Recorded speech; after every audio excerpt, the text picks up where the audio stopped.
ஒன்றாயிருந்த மனிதன் மனதில் குழப்பம் ஏதுமில்லை.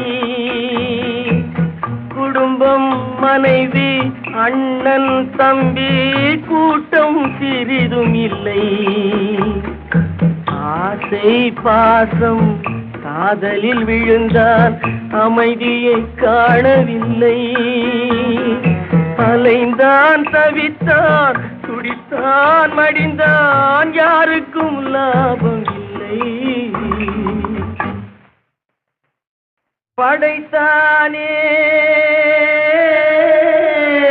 படைத்தானே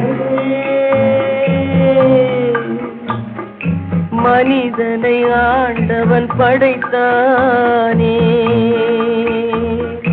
வளர்த்தானே வளர்த்தானே.